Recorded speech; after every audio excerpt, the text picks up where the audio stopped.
All right, everyone, get ready for today's deep dive. We're going to be tackling the wild world of indie game marketing. Yeah, it's a beast. Yeah, a lot of people listening probably have amazing game ideas, maybe even already working on some, Right. and getting those games out there, getting them noticed, Yeah. that could be a real challenge. So today we're going to explore the strategies that actually work to help your game stand out. That's right. We're going to decode the secrets of the Steam marketplace. Exactly. And we've got an expert here, someone who's been analyzing what really works in the indie game scene for years. Well, I wouldn't say I've got all the answers, but Oh, come on. yeah. You definitely have some insights that can help our listeners. Well, let's just say I've seen a lot of what works and what doesn't. Okay, I like that. Okay. So let's jump right in. The indie game scene. It's more competitive than ever, right? Absolutely. I mean, think about it. Over 14,000 games were released on Steam last year alone. 14,000? Yeah, 14,000. That's like, 40 games a day? That's insane. It is, and it's easy for indie developers to feel like they're drowning in a sea of games. Like screaming into the void. Exactly. They pour their heart and soul into these projects, but then they worry that no one will ever see them. Totally. And then they think, oh, it's just a marketing problem. Right. But here's the thing. A lot of times, it's not just about the marketing. It's about creating a game that is actually marketable in the first place. Okay. So you're saying even the best marketing can't save a game that's not fundamentally appealing. Exactly. You need a solid foundation to build on. Right. Hmm. And what are some of those foundational elements? What makes a game marketable in the first place? Well, there are a few key factors. Production value, for one. Okay. Production value. What does that mean exactly? Think of it as the first impression your game makes. Are the visuals polished? Hmm. Does the gameplay feel smooth? Is the UI intuitive and visually appealing? So even if the core mechanics are solid, if it looks janky, players might not give it a second glance. Yeah, unfortunately, that's often true. Players have so many options these days they can afford to be picky. Right. Then you need a hook. Right. Absolutely. The hook is what makes your game stand out from the crowd. It's that one-liner that instantly grabs attention. Like, what was that game?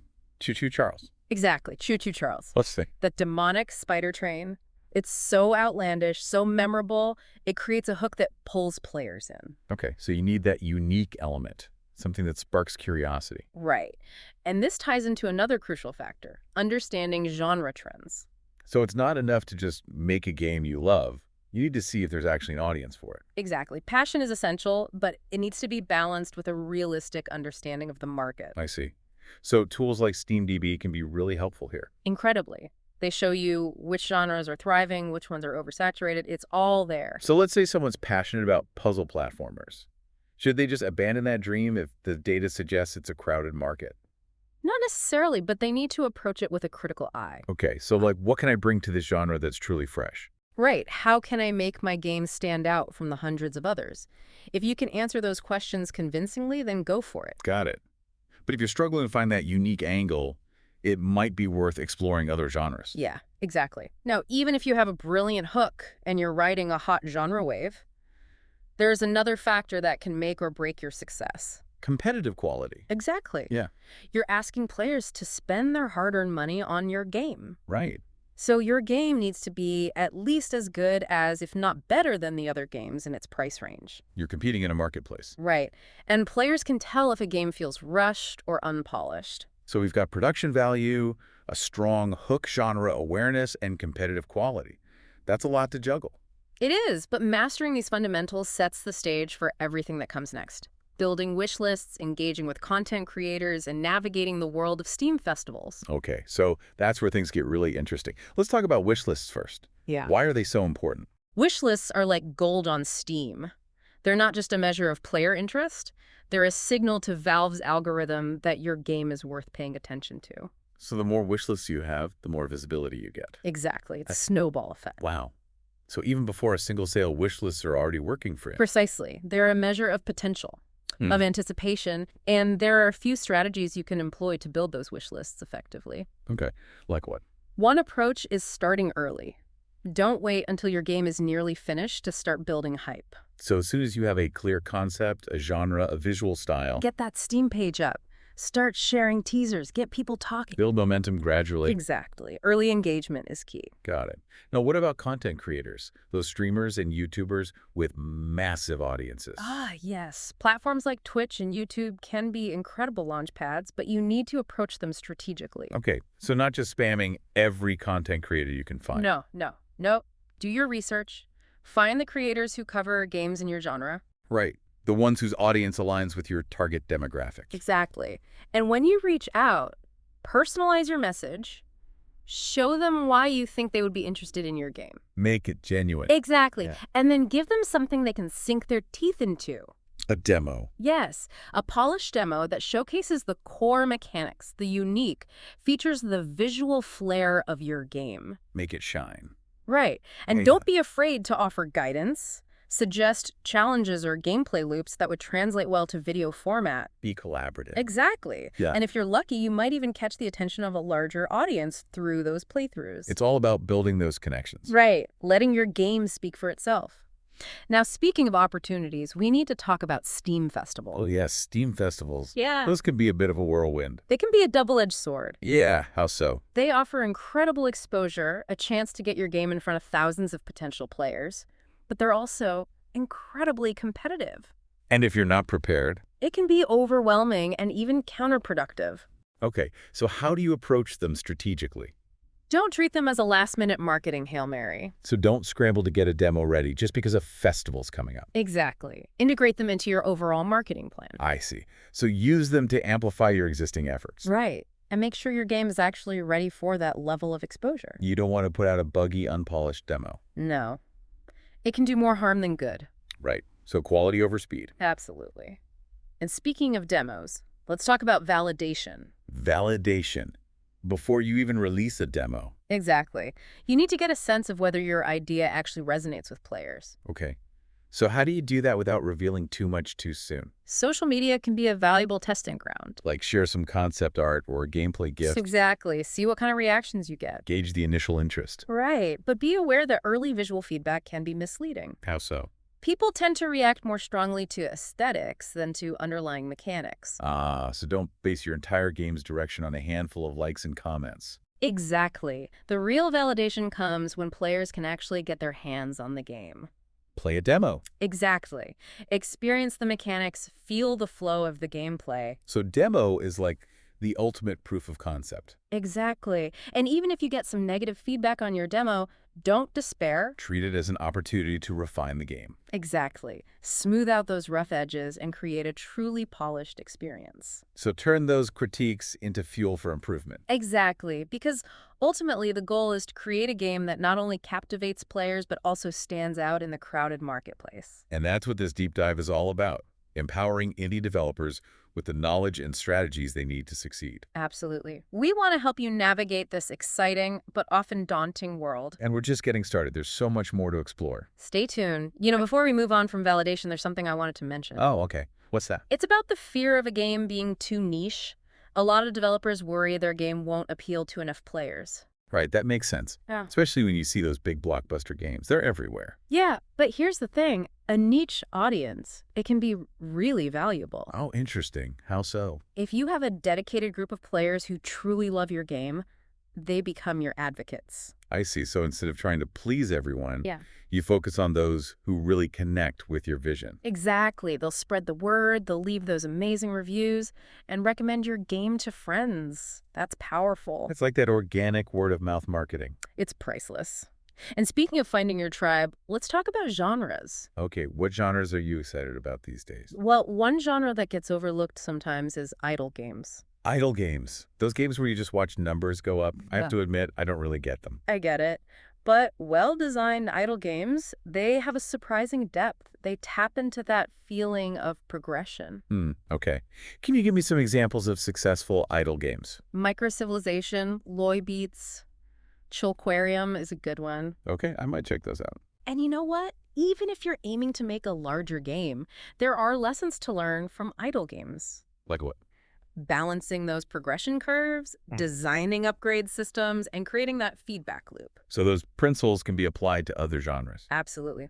And that leads me to another genre that's similar, auto battlers. Oh yeah, auto battlers. I've heard of those. They're those strategy games where your team fights automatically. Right, but the strategy comes in choosing your units, equipping them, and positioning them. So it's chess meets deck building meets idle game satisfaction. Yeah, exactly. Yeah. And just like idle games, auto battlers can teach you about balancing complex systems. Interesting. So we've got idle games, auto paddlers. What other genres are hot right now? This one might surprise you.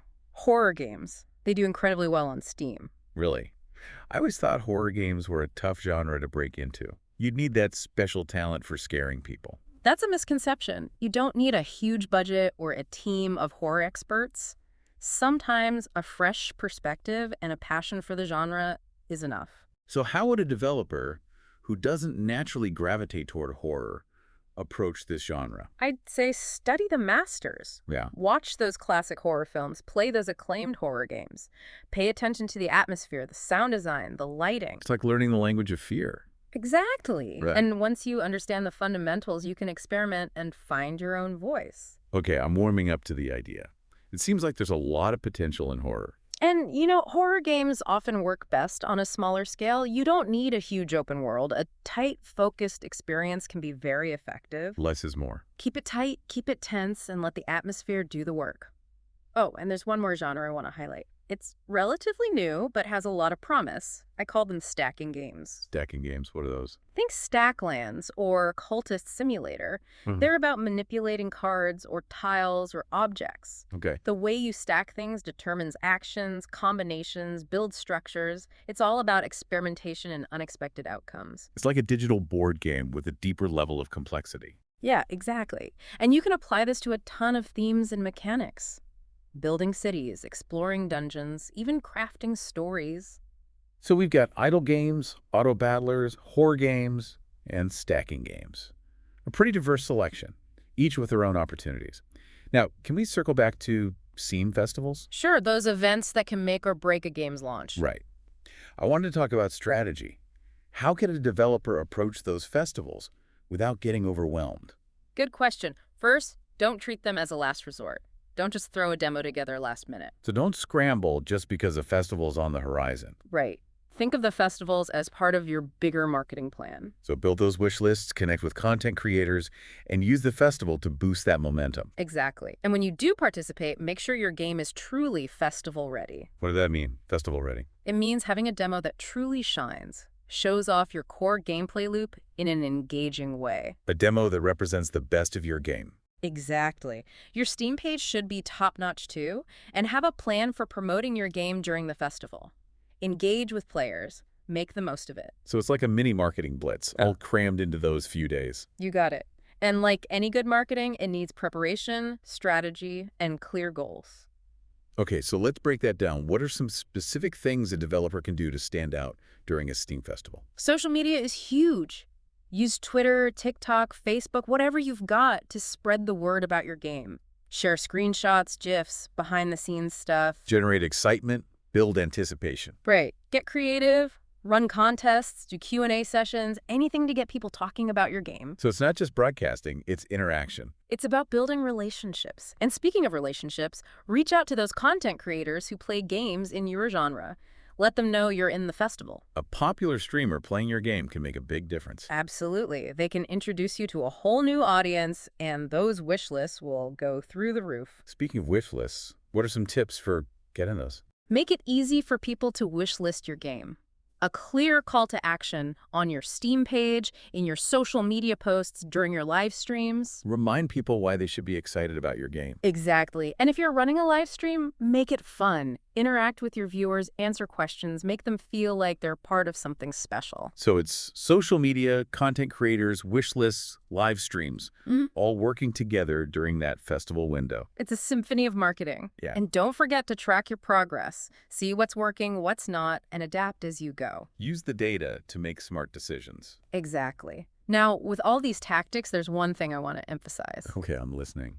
Don't forget the heart of your game, the reason you started making it in the first place. Oh, that's important. It's easy to get caught up in all the marketing and forget why you started. It happens. So when you're making those marketing choices, crafting those strategies, stay true to your vision, to your creative voice, to that spark that makes your game unique. That's what'll resonate with players. That's what'll make your game stand out. Now, with Steam festivals, there's another question that comes up a lot. Oh, what's that? People always ask whether they should be in Steam Next Fest. It's the biggest festival, and a lot of developers feel like they have to be there. I get it. It's like the Super Bowl of indie games. But here's the thing. Steam Next Fest isn't right for every game. So it's okay to skip the Super Bowl. Sometimes. There are a ton of other festivals out there, lots of them focused on specific genres or themes. So find the stage that's right for your game. Exactly. A smaller, more focused festival can be more effective, especially if you have a niche game. They often have a more engaged audience. So do your research, explore the options, and find the festival that fits your game best. Now, before we move on from festivals, I want to go back to data analysis. I know it's important, but I have to admit, analytics aren't my favorite thing. I get it. Yeah. But understanding your data can be so valuable. It's like peeking behind the scenes to see how players are experiencing your game. So you can see where they're getting stuck, what they enjoy, what they're ignoring. Exactly. And that helps you make better decisions about your game's design and your marketing. Okay, I'm starting to see the value. But how do you even get started with all that data? It's overwhelming. Luckily, most platforms and storefronts have built-in tools. So Steam, for example, gives you a ton of data on wish lists, downloads, playtime. Exactly. You can even see player demographics. By studying this data, you'll understand who your players are, what they like, and where they might be struggling. And that informs your decisions about development and marketing. Precisely. For example, if you see players dropping off at a certain point, you can figure out why. Maybe it's a difficulty spike, a confusing mechanic, or not enough engaging content. So use the data to identify those pain points and fix them. And on the marketing side, analytics can help you target the right audience. See which channels are working best, which social media posts are getting engagement. It's all about using data to maximize your impact. Okay, you've sold me on analytics, but I'm still a little intimidated by all that data. Any tips for making it more manageable? Start with your goals. What are you trying to achieve? If you want more wish lists, focus on wish list growth over time. And figure out where those wish lists are coming from. Right. Then experiment with different things to see what drives the most conversions. So set goals, identify the metrics that matter, and don't get lost in the data. And don't be afraid to try different approaches, analyze the results, and adjust. So it's about constant learning and improvement. Now let's talk about publishers. Publishers. They can be a real game changer, but they can also be complicated. They can be a powerful ally, but you need to understand the benefits and drawbacks. Right. They can offer funding, marketing support, access to a bigger audience. But it's not a decision to take lightly. It's about finding the right publisher, one that aligns with your vision and values. Okay, so let's break it down. What are the benefits? Funding is a big one. Lots of indies struggle to get the money they need, especially for bigger projects. A publisher can solve that problem. And they have that marketing expertise and distribution channels. They can get your game in front of more people. Reviews, features. They can open doors. And for developers who aren't marketing experts themselves, that's huge. So funding and marketing, those are the big ones. What else? Publishers often have teams dedicated to things like quality assurance and localization. So they can help polish your game, fix bugs, translate it for different markets. Exactly. And for games with global appeal, those things are crucial. Okay, it sounds like partnering with a publisher can be amazing, but there's got to be a downside, right? The biggest concern I hear is about creative control. Right. You're bringing in a partner, so you're not the only one making decisions anymore. And publishers often have strong opinions about what will sell, and that might not always align with your vision. You might have to compromise. It's possible, and depending on your contract, you might not have the final say on things like gameplay, art style, even the overall tone of your game. That could be a deal breaker for some developers. It's why it's so important to carefully review any publishing contract before signing. Read the fine print. Make sure you're comfortable with the level of control you're giving up. Exactly. And speaking of contracts, we have to talk about money. Yeah, let's talk about the financial side of publishing deals. Revenue sharing is key.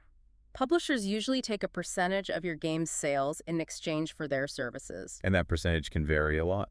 It depends on the publisher, the game, the terms. It's crucial to understand how those splits work before signing anything. Don't be afraid to negotiate. Absolutely. Publishers want to work with talented developers who care about their games. So if you think the terms aren't fair, speak up. It's partnership. Both sides should benefit. Now, besides funding and marketing, there are other things to consider. Like what? Publishers often have resources and expertise that indies might not have access to on their own. Dedicated teams for QA, localization, porting, even legal and business advice. So they can handle things that are outside a developer's comfort zone. And that frees you up to focus on making the game. That's huge, especially for smaller teams. Of course, there can be downsides too. Sometimes there are delays, or you might bump heads with the publisher creatively. They might push for a release date you're not ready for, or want changes you don't agree with. It happens. Those creative differences can lead to problems. So communication is essential. Absolutely. Make sure everyone's on the same page right from the start. And if you do decide to go with a publisher, pick one with a good reputation. Do your research. Talk to other devs, read reviews, see how they treat their partners. Exactly. One last thing about publishers. Okay, go on. Many developers approach publishers too early. Really? They have an idea, some sketches, a lot of enthusiasm, but that's not enough for a publisher to invest. So when is the right time? You should have a playable demo, a clear vision for the game, a marketing plan. Show them you're serious. Don't just show up with a dream. Show up ready to make it happen. Exactly. And when you do reach out, be picky. Find publishers who work with games like yours, whose values align with yours. Target the right partners.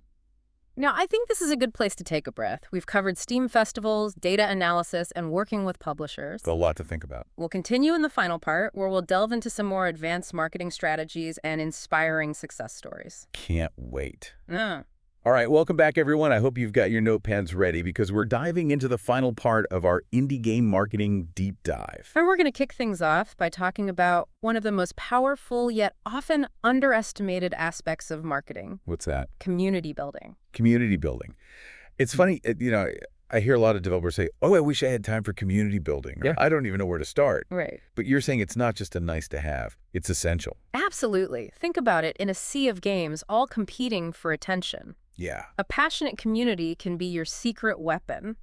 They're the ones spreading the word, leaving those glowing reviews, becoming your biggest champions. So it's about turning players into evangelists for your game. Exactly. And that kind of organic grassroots enthusiasm is worth more than any paid ad campaign. Okay, I'm sold. Community building is key, Hmm. but where do you even begin? It can feel like a massive undertaking. It doesn't have to be. Start by being present and engaged on social media. Okay. Share updates, behind-the-scenes glimpses, concept art, anything that gives players a peek into your development process. So it's not just about making announcements. It's about actually talking with players. Exactly. Yeah. Make them feel heard. Answer their questions. Show them that you genuinely care about their feedback. Right. And each interaction is a chance to turn a casual observer into a fan. Precisely. Now, if you want to take things a step further, Yeah. create a dedicated space for your community. Like what? Discord. A Discord server for your game is like a virtual clubhouse for your most dedicated fans. Discord, yeah. It's become the go-to for gaming communities. It's incredibly powerful. You can use it for Q&A sessions, sharing exclusive content, running contests, getting feedback on early builds. They give your community a direct line to you, the developer. Exactly. Right. Now, what about content creation? Ah, yes. That's another thing I hear developers struggle with. Right. They think it has to be this big, elaborate production. Yeah. But it doesn't Yeah. have to be. Start a simple blog, a dev diary. Yeah. Share your thoughts on the development process, the challenges, the things you're excited about. Let players see the human side of game development. Exactly. Transparency and authenticity go a long way, and it doesn't have to be all words. Share sketches, early prototypes, funny bugs. Anything that gives a glimpse into your creative process. Right. Now, how do you measure the success of all these efforts? Yeah. Is it all about numbers? Like followers, Discord members, likes, comments? While those metrics can be helpful indicators, the true measure of success is the quality of the engagement, the passion and enthusiasm of your community. Are they actively participating? Are they sharing your content? Are they recommending your game to friends? Those are the signs of a thriving community. Exactly. Now remember, community building is a marathon, not a sprint. It takes time and effort. It does. But there are some things you can do to accelerate your progress. Oh, okay. Like what? Cross-promotion partner with other indie developers. Other indies making similar games. Right. Promote each other's games, tap into each other's communities. So like a rising tide lifts all boats situation. Exactly. And contests and giveaways can also be effective. Giveaways, yeah. But I imagine it's important to choose the right prizes. Absolutely. Yeah. Don't just give away random stuff. Think about what your community would actually value. Game keys, early access, exclusive merch. Right. And now I know we've talked about analytics before. Yeah, I have to admit, analytics are not my favorite topic. I understand. But taking the time to understand your game's data can be so valuable. Okay, convince me. How can analytics actually help indie game developers? Analytics can give you insights into player behavior. Oh, You can see where they're getting stuck, what features they're using, how long they're playing. so it's like having X-ray vision into the player experience. Exactly. And by analyzing this data, you can identify areas for improvement, Okay. refine your game design, and make sure you're creating an experience that players love. But with so much data, where do you even begin? Focus on the metrics that are relevant to your goals. If you want to increase player retention, Okay. track how long players are staying engaged, identify any points where they're dropping off. And if you're trying to get more wish lists. Look at the sources of your wish lists. See which marketing channels are working best. So be strategic and focus on the data that matters. Exactly. And don't be afraid to experiment. Try different approaches. See what works. Refine your strategies. It's all about learning and improving. Precisely. Now, to wrap things up, I want to share some inspiring success stories. Oh, I love a good success story. Let's start with a charming farming simulator that took the world by storm, created by a single developer. Okay. He poured years of his life into it, creating this immersive and heartwarming experience. Sounds like Stardew Valley. It is, and it's a testament to the power of community authenticity and creating a game that resonates with players. It's a classic. Then there's the story of a challenging but beautiful platformer. Okay. It explored themes of anxiety and self-discovery. Celeste. You got it. The developers of Celeste focused on building relationships with content creators, Okay. generating excitement through gameplay videos, and sharing their development journey with transparency. It's a reminder that even games with darker themes can find a wide audience. Absolutely. And lastly, there's the story of a quirky RPG that broke all the rules. Okay. It subverted expectations, challenged assumptions, and left players thinking long after they finished playing. Undertale. Exactly. The creator embraced mystery and intrigue in his marketing. How so? Cryptic teasers, hints at hidden secrets, encouraging players to discover the game's magic for themselves. So sometimes the best marketing is letting the game speak for itself. Well said. These stories show there's no one path to success, Right. but passion, authenticity, community, and understanding your audience are essential. Wow.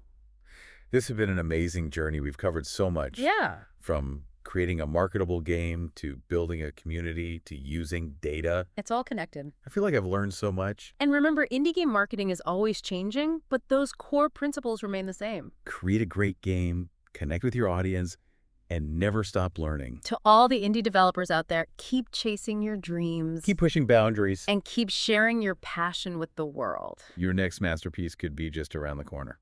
And that's a wrap for our deep dive into indie game marketing. Thanks for joining us.